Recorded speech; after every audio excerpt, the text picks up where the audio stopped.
This is Firecrackers, and now we're about to talk about the situation of insecurity in Nigeria, especially in the northern part of the country. And I still have my guest with me here in the studio, Samson Ajibade, who is a security researcher and criminologist. So for the issue of insecurity in Nigeria, I would say the one of this modern day started from Boko Haram, and then from Boko Haram we went to seeing bandits, and then it moved to armed herdsmen, kidnappers, and all that. But for about 10-15 years now, how come we are still battling the same problem, and it seems as if there is no solution in sight? It seems as if there is no solution in sight. The thing is, it didn't start today. Let me begin with this phrase by the former Director of National Intelligence, Ambassador John Negroponte. He says, whatever happens far away, whatever happens abroad can kill us at home. The thing is, when it started, we were oblivious, we weren't so concerned, we felt, oh, those boys, they are just all comers, they are nuisance, they are this. But they have now grown wings. The modern weaponry has now helped them to grow wings. Because at the beginning, we weren't so concerned, because it wasn't affecting the ruling class or the political class. It was affecting people in the local areas and all. But now, with the modern weaponry that they've got, it's now affects everyone. There's no one who is not affected now.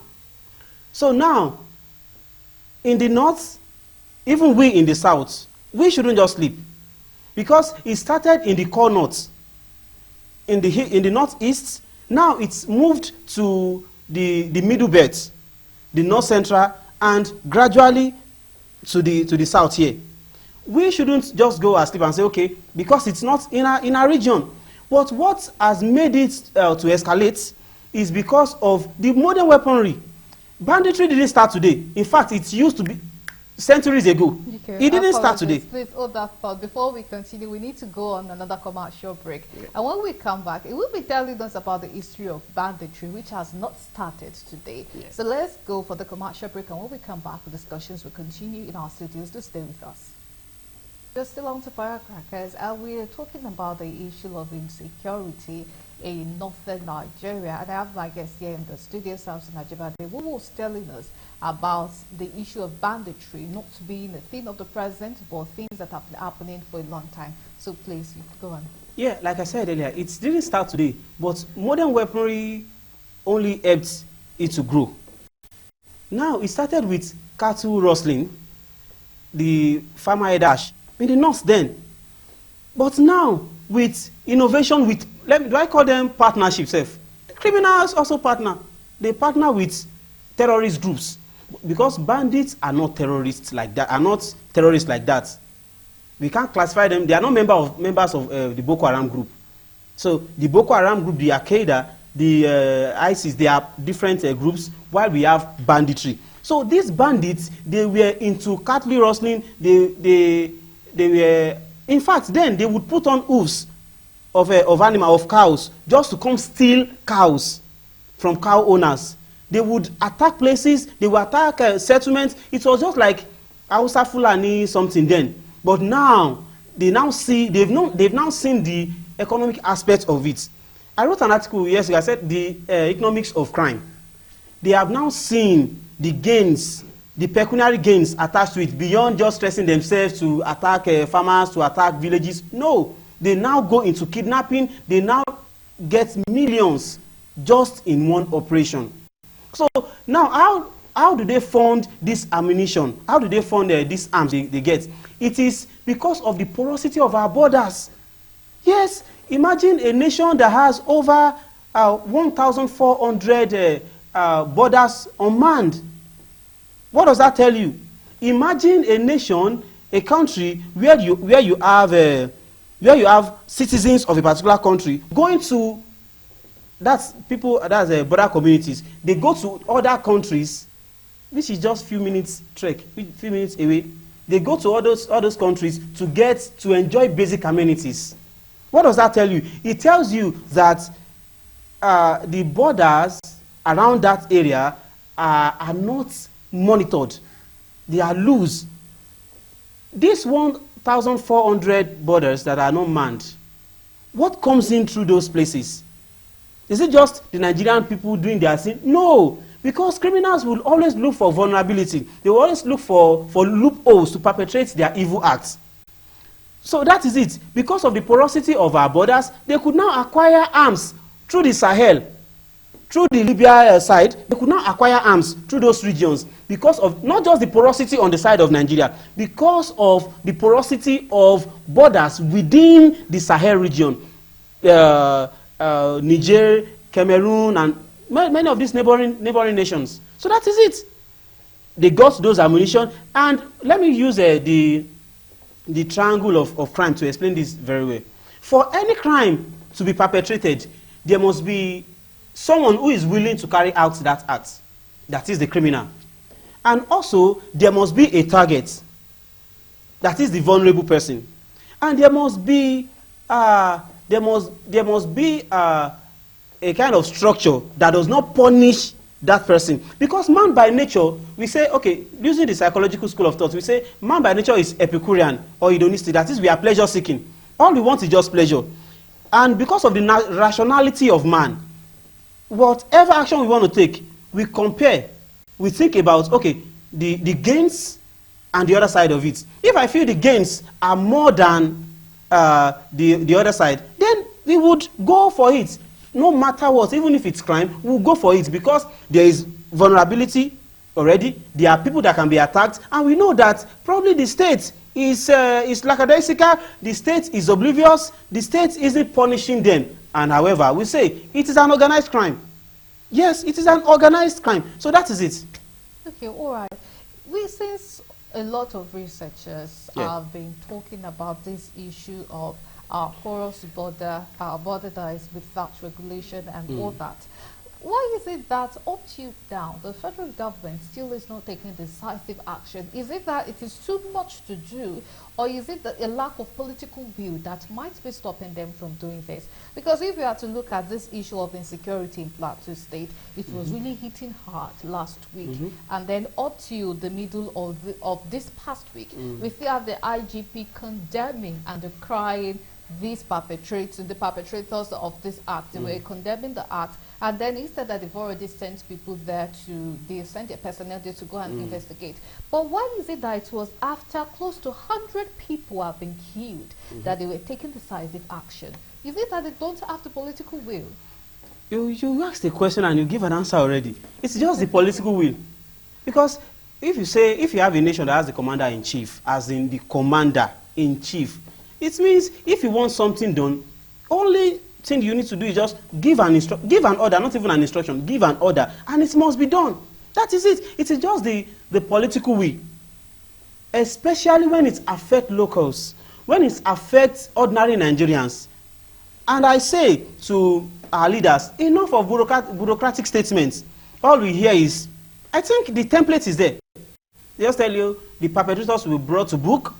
All hands are on deck. These are the words they use, the statement they use. They are there already. Another thing happens again, they tell you perpetrators will be brought to book. Which book? All hands are on deck. Where are the hands on deck?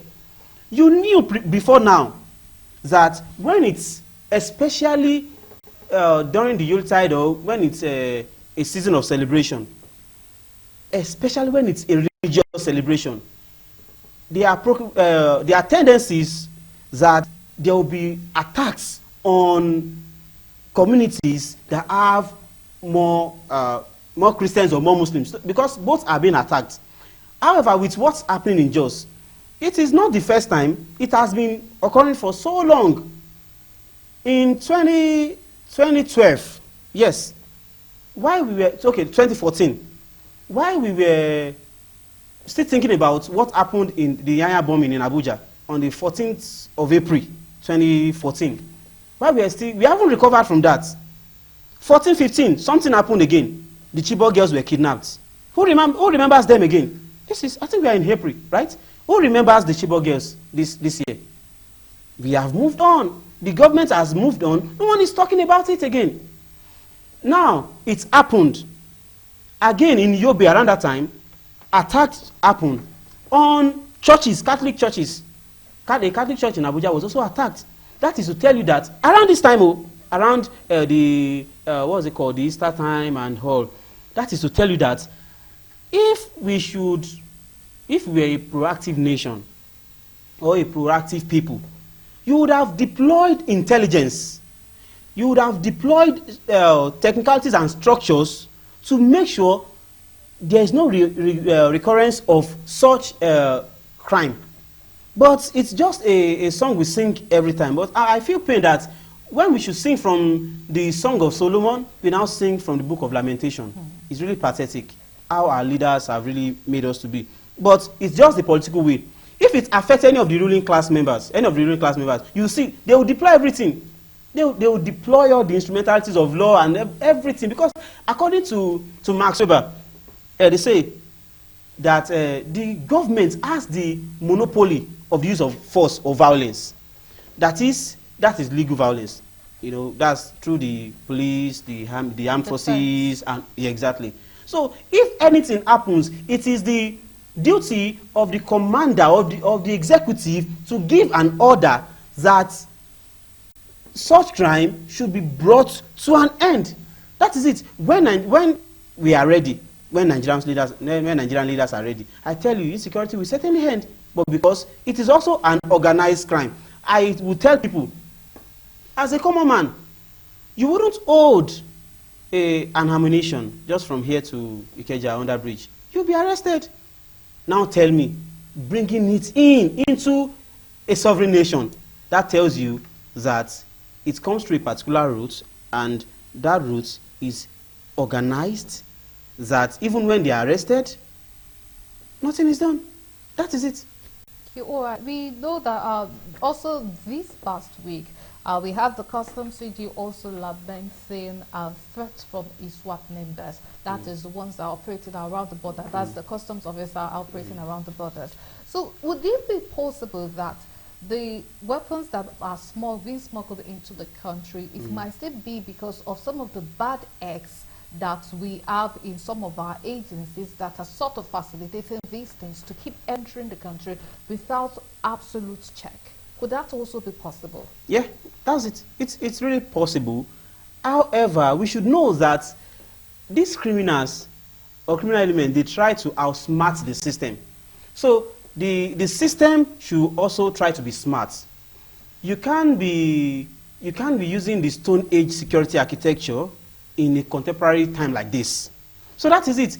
If terrorists are using drones, are using latest technology and all, and you are still living in 1980s, I tell you, it will be difficult for you to track them. Because these people, they don't use the normal network we use that can be easily tracked.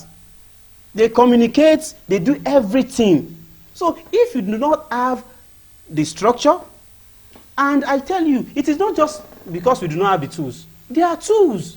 There are departments that have the tools.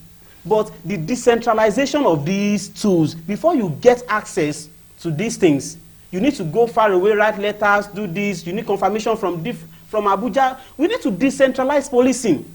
If we do not decentralize policing, policing will be difficult even for police officers. And the community will still feel unsafe. I tell people there's a difference between community-oriented policing and state policing. Though we say, okay, we want state policing. State policing will not just solve it. All we need is community-oriented policing. A community that polices itself. That is it.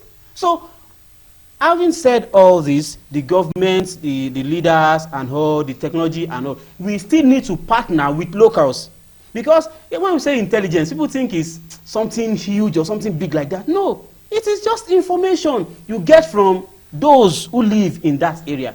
Okay, but we've seen a situation where the locals themselves are sort of they are partners with these terrorists, because we have some issues of some of the women, some of them have husbands that are into this crime, and then when it comes to voicing out, they keep quiet, they don't say some of these things. We've even had cases that they said that some of these people come to the terrorists as their saviors, because yes, they still look after them, they still provide some amenities that the government themselves are not providing for them. So how do we mend that gap now if the enemy, if the villain is being looked upon as the hero, now that the federal government that is supposed to be the hero is being looked upon as the villain, how do we correct that mismatch of our personalities? Okay, even if the people are also aiding these people, how about community leaders, the Obas, the local chiefs, and all? If you place policing, that's what I call community-oriented policing. Place policing into their hands. Then you tell them, if I hear anything about so thing in this area again, then we hold you. Certainly, insecurity or crime in those areas will reduce. Because even when the people are involved, other ones who are not involved, they know who are involved. And the kings, the Obas, the chiefs, they know who are involved. So if the government is really diligent and is really ready to work, partner with chiefs, partner with locals. And when people report, people are also afraid to report. Say, okay, after reporting, they may still come back for me. This is what they do. Things happening in Jos, they deploy military guys there, they deploy the police, they deploy everything. Just after a few weeks later, they take them off. And they leave those people at the mercy of bandits again. So that is it. Many of these areas, you need to see the dilapidated state of the police stations in those areas. Many of them, before you would have to report cases, you have to go miles away. Miles away. And the government having the power of all to control the basic structure and all. If you leave a place ungoverned, certainly some people will take over it. You can't leave the forest ungoverned for years. Some people will come into the forest. They will take over it. That is it. That is where the bandits are hiding. That is where criminals are hiding. Because you have left it ungoverned, then those who feel, okay, they have the guns, they have everything to control it, they will walk into it. What we should be using for agricultural purposes, what we should be using to build factories, we just left it to fallow and unused. Then, those who have the non-state actors who have arms with them, they will take over those places and they will begin to control it. It will then become very difficult for the government to come in because they will have partnered with the locals. In fact, many of the local chiefs are also blamed in the process. That is it. When we started this conversation, you talked about the crime triangle. You said one person willing to perpetrate the crime, and then moving on to the other angle, that is the one of identifying vulnerables, the ones who would be affected. But now that we've been able to see how this thing occur, and then the people in this area too are saying that the reason we are being targeted is because we are vulnerable. Would this not push these people into being forced to defend themselves against all these crimes? Because we are already seeing people who are sending messages, encouraging people to take up arms, trying to guard themselves against all these perpetrators. Would that not push us further into anarchy? Okay, to defend themselves, I've been asked this question on different platforms, but let me be tactical. Let me use this approach. It is good to defend yourself. In fact, it's your right to defend yourself. However, defending yourself with what? With arms, right? Is that what you're saying? With arms? Then how did you get the arms? From the black market? Then you need to account for it. You need to, okay, you tell us where you got the arms from. If you didn't get the arms through the legal means, then the person could be tagged a criminal. So when a former army chief came on here, so defend yourself, I told Nigerians, I said, this person is a retired military man.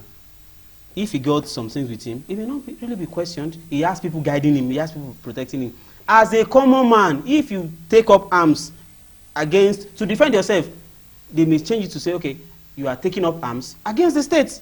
Then this man telling you to defend yourself will not be there to defend you. So that's why I say, in place of defending yourself, make sure you do it in a legal way. That is why I propose, I've always emphasized community-oriented policing, and through that we bring in vigilante groups. And the vigilante groups, thank God we have that in most areas, and the vigilante groups should partner with the police So, and the response time, our response time is always low. And I've also proposed a standby force. Because, okay, like in Lagos State here, we have the RRS and we also have the newly formed, something they call it strike, something they call it.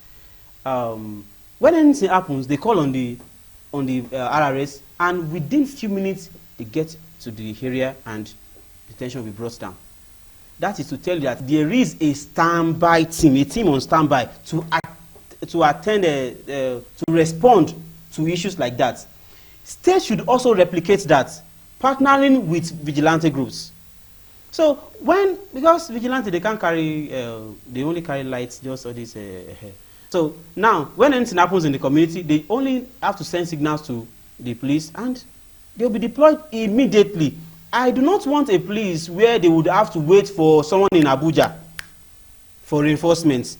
I do not want, that is why I want us to localize police. If we do not localize policing, all these things will continue. It is, okay, now, every time we talk about security and policing, we always look at the Nigerian police. And I ask, where is the NSCDC? We should be more civil. We should be in interlands. That is it. After because the NSCDC is even the one that approves the vigilante groups. So now, if these are working, the vigilantes are working in local areas, then they should also work in pari passu with the NSCDC, while the police should also be on standby.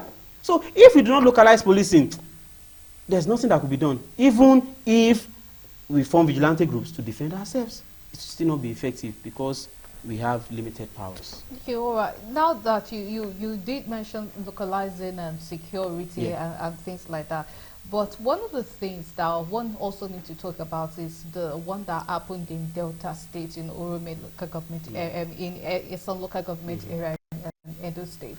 Now these are supposed vigilantes that got, should we say, maybe they got overzealous, and then they carried out some dastard act there. So if we are trying to replicate vigilante groups and all that, would we not still be facing that same problem of misidentification when it comes to they see any suspicious people and then they take action, and then before you know it, innocent people are being killed? Do we not have that? Do we not have the risk of falling into that same mistake again? I need to say this, that there's no perfect system. A perfect system hasn't existed yet. Even the police, we have the military, they still have, we still have Brazilians guys amongst them and all.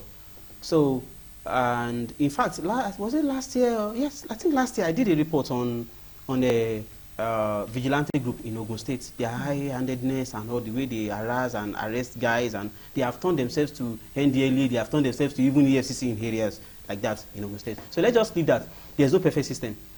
However, I would always say something, that you don't make a jobless man the head of a local security outfit. Yes, you don't make a jobless man the head of a local security outfit, because when you make a jobless man the head of a local security outfit, certainly they will all be after gains in the local areas. This is where I'm going. And these vigilante groups should also be trained. You see in local areas, you see vigilante guys, many of them, they are just drinkers. Or yes, those who are alcohol abusers and all. They are those we have in vigilante groups. Is this what we want? So the government, not just the people, the government or authorities in charge of local groups like that, they should create a very strict rule. They should monitor these vigilante groups very well, so that we don't just bring rogues and vagabonds into the system. Because if we bring alcohol abusers who wouldn't reason very well, who wouldn't make right judgments when they see situations, these things will certainly continue. So we need these groups to be led by experts, not just a jobless man in the community. We need one who has experience. We also need these people to be trained, and this is the duty of the NSCDC, which is under the Ministry of Interior. So when was the last time any of these vigilante groups partnered with them? When was the last time the NSCDC, through the Ministry of Interior, assessed or appraised these groups. So if we do not monitor these people very well, they would misuse the powers given to them. So monitoring is key here. So that is it. Thank you. All right, thank you so much for that. Now let us look at one of the states that for you, while the same problem has been happening to them over and over again. That's Benue State when it comes to this issue of farmer-elder clashes. Okay. Just on Tuesday, the local government area was attacked again by bandits, and by Wednesday morning, they confirmed 11 people have died in the state. And then, whenever all these things happen, we always see the repetition of the same thing over and over. The governor condones, he sends people there to condone. Like you said, those statements of perpetrators will be brought to book. And then up to now, we've not seen any changes. But if we look at the terrain of Benue State, well, because they have fertile land there, perhaps that is what is drawing the elders to them and all that. So what would you think would be the best way to curb these incessant issues of farmer-elder clashes in Benue State?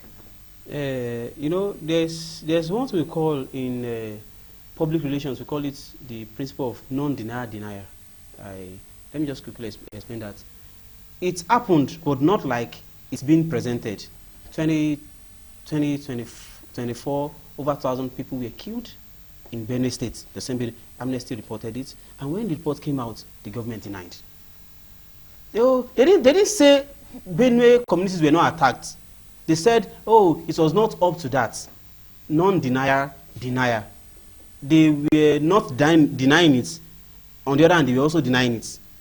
So until we begin to tell the truth to ourselves, we wouldn't move forward. Let me go back to the cause. You mentioned the cause, the farmer-elder clash. I don't like to use the word farmer-elder clash and all, but let's just leave that. Which word would you have preferred to use? Who attacks who? That's the question. Okay, so we leave that to the people at home. Who attacks who? Who is interested in the land?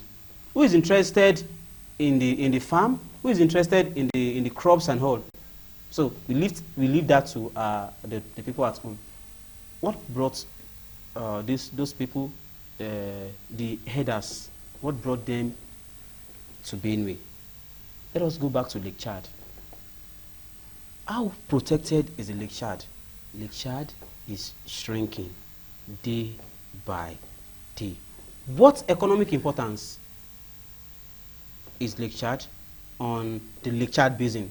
We have the Lake Chad Basin, we have the Chad, we have the Niger, we have the Cameroon. In fact, we even have Libya and some other countries, and even Nigeria.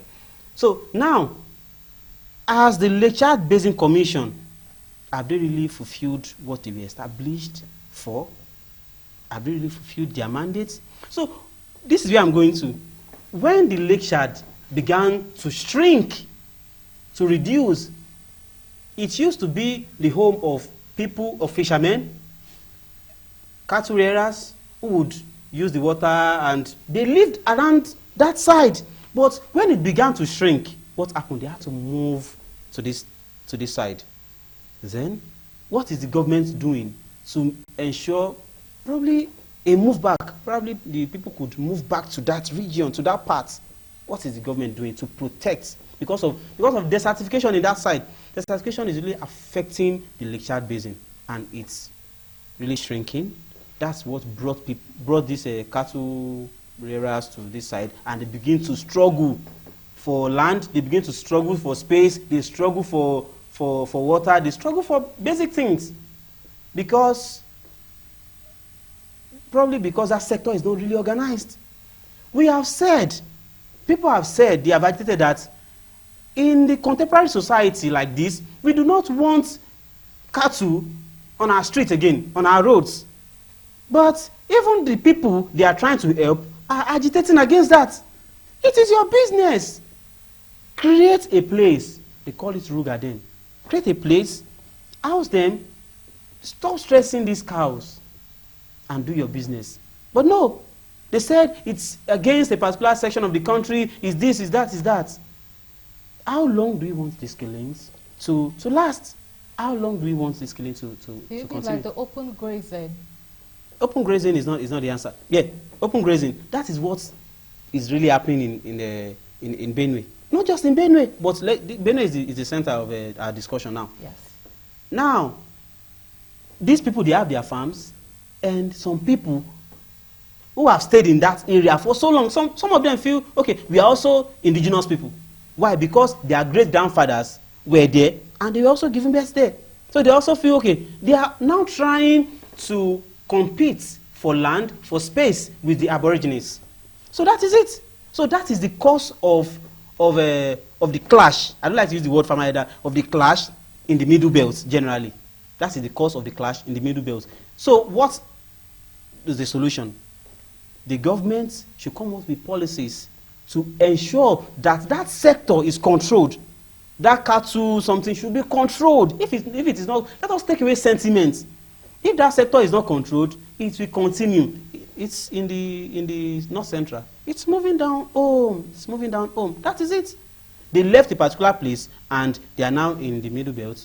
Gradually, they are moving on. However, the governor, though the governor would say, oh, they call them the chief security officer of their state, but they will tell you they are not really in charge of security, but they are in charge of their own security, their personal security. So if you could protect yourself, if you could protect yourself, you wouldn't protect the citizens.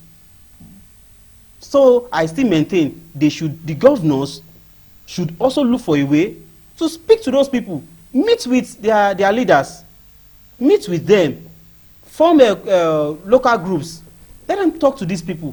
This is it. Give them an area, resettle them. This is what we want in our area. You don't need to move all around. Go and resettle them. Give them an expanse of land. Let them stay there. And I tell you, all these things will be settled. That is it. However, many of these people, many of these cattle rearers, they are also deprived of basic amenities. Many of them do not go to school. They lack access to water. They lack access to basic amenities. So if you could provide all those things for them in that settlement given to them, all these things will subside automatically.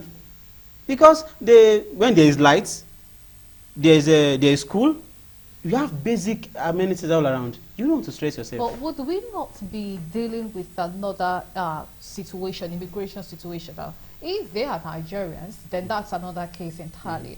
But if these are not Nigerians and then they are moving into Nigeria, encroaching into land, displacing people from their ancestral home, is that not something that the immigration is supposed to work on? Because these are illegal inhabitants in Nigeria. So how do we even begin to start identifying who is Nigerian, who is not Nigerian? Because the narrative that is being pushed nowadays is a lot of crimes that are being perpetrated in the country is not even by Nigerians. How long do you want to live with that illusion? How long do you want to live with that? The former president said it. The former chief of army staff said it. A lot of Nigerian leaders have said it. Is that the song we want to continue singing? We should provide a solution to all these things. Yeah. Now, the Ministry of Interior, which we have the immigration under, it is their duty. Okay, now let me now tell you this. During dry season, in fact, we even have up to 10,000 illegal routes into Nigeria during dry season. Now, what does that tell you? You can't man everywhere because of how big Nigeria is. You cannot man everywhere. Then you should partner with locals and deploy technology. If you do not deploy technology, these people will keep coming in. Let me now say another thing. Do you know that some of these foreigners, they have the national ID card, while most Nigerians do not even have? so that is it. Like you said, how do you identify them? Okay, now, these people, they now have the national ID card already. Why most people don't see? Let us not always use Lagos as the old marker. Lagos, no. In fact, when you go some place, you'll be like, who is this Nigeria? Many of these people, many of these illegal migrants, they have the necessary papers. They have the national ID card. Why people in that area, they do not have? So they have more rights to claim Nigerian than the Nigerians themselves. That is it. That is why even the immigration, they need to be serious. They know what to do. Those guys, they know what to do. But they just need to be serious. And the seriousness will not come from the minister in charge of the Ministry of Interior. will not just come from the Controller General or what. It will come from the Commander-in-Chief. When the Commander-in-Chief is really ready, you just give an instruction. I don't want illegal migrants. However, we could do the right thing here. If neighboring nations aren't doing the right thing, it will still affect us, because they will still look for loopholes, struggle to come back into this country.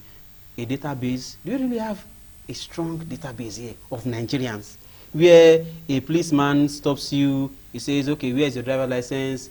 He wants to see your driver, he wants to see the card, he wants to see. If you really want someone's driver's license, just bring it out, scan it, or with that person's thumbprint, you can just access everything about the person. So why disturb the person on?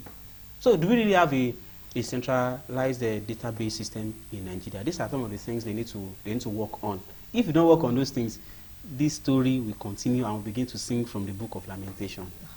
Perfect. This is quite sad, and sincerely, we do hope that Nigeria gets a act in order, also the other neighboring countries too, because we can't keep providing for citizens of other countries and they trying to claim rights in Nigeria. There should be partnership, but sadly, some of these countries themselves, they've withdrawn from ECOWAS, which even makes it more and more complicated. You know, I wish we could go on and on, but sadly, we've run out of time. So this is where we'll be drawing the curtain close of today's episode of Firecrackers. Thank you so much for being with us here in the studio. It has really been enlightening. Thank you so much for joining us here. And once again, happy Easter. I wish you the same. Thank you. Okay, all right. And that's